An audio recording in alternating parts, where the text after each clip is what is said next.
And it can only be one winner. It can't be two winners. It can only be one winner. So it's either gonna be you or me. And I'm gonna get you. Sure. Soften them up. Then fry them. Music. Leading up to his highly anticipated fight against Tank, Lamont Roach Jr. has been pushing himself to new levels in training. He's been honing his skills with Terence Crawford, who recently stopped by his camp to work with him, while Davis has been making headlines for personal and professional issues. Roach has mostly stayed under the radar, but as the fight nears, he's starting to share more about his preparation and thoughts on facing Davis. And it can only be one winner, it can't be two winners. It can only be one winner, so it's even going be you or me, and I'm going get you. Before, in a recent interview with Johnny Padro of Fight Hub TV, Lamont Roach Jr. talked about his training camp and his excitement for fighting on a major stage. The conversation got serious when Padro mentioned Davis's controversial comments about Terence Crawford's family. Roach responded carefully, recognizing the personal nature of the situation, but making it clear he wasn't involved. It looks like things are personal between them, but that's their business, not mine, he said. Roach kept the focus on his own preparation and avoided getting caught up in outside drama. Sleep for sure soften him up, then fry. This level-headed approach is likely what led to Bud visiting Roach's camp. Meanwhile, Davis's recent behavior has sparked criticism from fellow fighters and industry insiders. His feud with Crawford escalated after he skipped the Ring magazine event in London feeling disrespected. Davis voiced his frustration on X.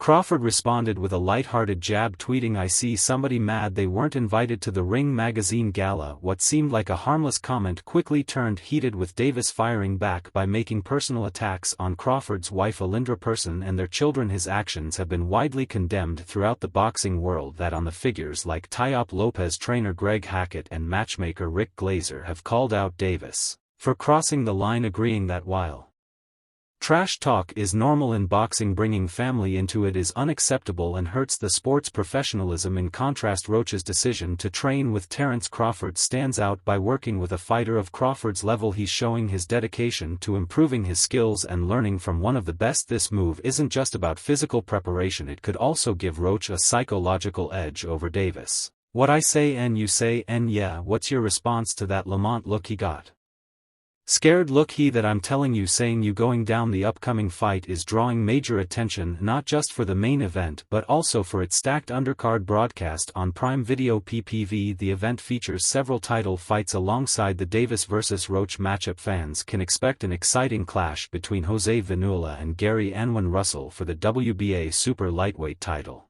while Janish will battle Julian Williams for the interim super welterweight title. The prelims will also deliver action, with Jared Hurd taking on Yen Gonzalez and Gio Lopez facing Alex Dill. Music.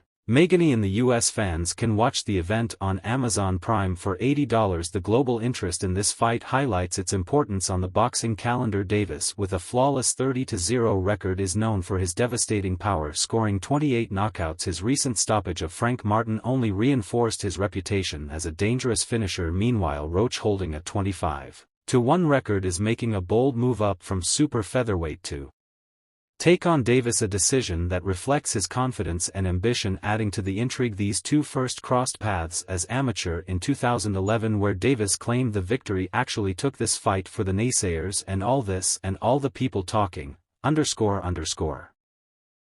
about the fight. I think he actually took the fight cause he know that I'm a dog and he want to prove his skills against a dog, so I'm going show you all what happens when two dog. Now more than a decade later, Roach is looking for redemption and a chance to show how much he's grown as a fighter. This history of rivalry and personal development adds another layer of intrigue to the fight. In the weeks leading up to the bout, both fighters have traded words, with Roach confidently tweeting, "Roses are red, violets are blue. March 1st sounds like the new," making it clear he plans to dethrone Davis. Two-way classes, and you know, daring to be great, you would fight him, man. Tell him to come up there, he got to come. Win 54, he said I got a glass chin, so tell him to come and touch it. Wow, never one to stay quiet. Davis fired back, tweeting, "Roses are red, violets are blue. March 1st sounds like don't worry baby, you'll be home soon from the hospital." While his confidence is clear, his Recent controversies have put a dent in his public image. His decision to drag Crawford's family into their feud has been widely condemned, with many seeing it as crossing the line beyond the backlash. These distractions could also take focus away from his preparations for such a high-stakes fight. Meat lover, but Tank would never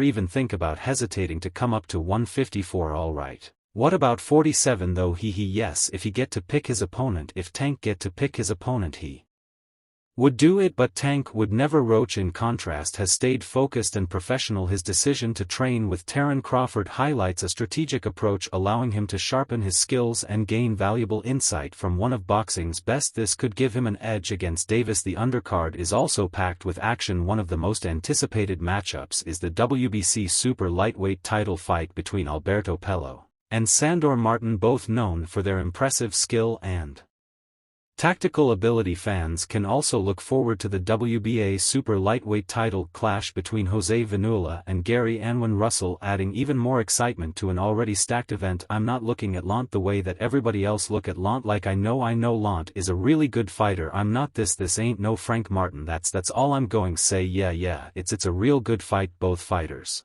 are known for their aggressive styles, promising fans a fast-paced action packed showdown. The card gets another boost with Janice Tez facing Julian Williams for the interim super welterweight title. Tesa's rising status in the division and Williams' experience make this a must-watch fight, while the upcoming clash between Davis and Roach is already a major talking point in boxing. It's the drama outside the ring that has everyone's attention. Roach remains locked in on his training, but Davis seems more focused on stirring up social media battles, especially with Crawford.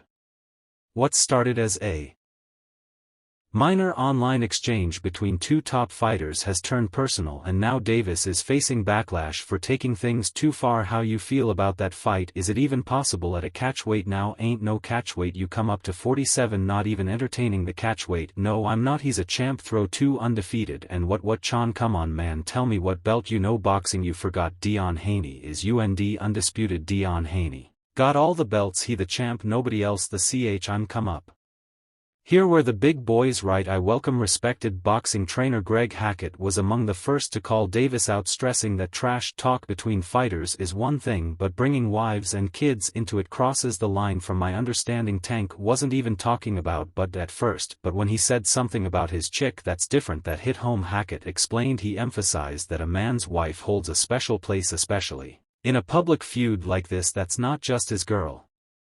That's his old lady. When a chick reaches that status, it means you've been through a lot. Music together. Hackett wasn't the only one who felt Davis had gone too far. Veteran matchmaker Rick Glazer also spoke out, calling Davis's remarks classless and warning that personal attacks like these could have serious consequences. Very low by Tank Davis. You never ever bring family into it ever. Classless move, Glazer posted on social media, making his frustration clear. Boxing is already a brutal sport and most believe personal lives should stay out of the ring. Davis, however, seemed unfazed. Instead of apologizing or backing down, he doubled down, posting cryptic tweets and brushing off the backlash with laughter. Don't know Lamont Roach, but you know when you're looking at Shakur Stevenson, when you're looking at these other fights that he should really be fighting, he don't want to do them fights. He wants to retire. Yeah, so don't come. So yeah, but don't come. And Davis may not care about the criticism, but his actions are earning him more enemies than allies, even among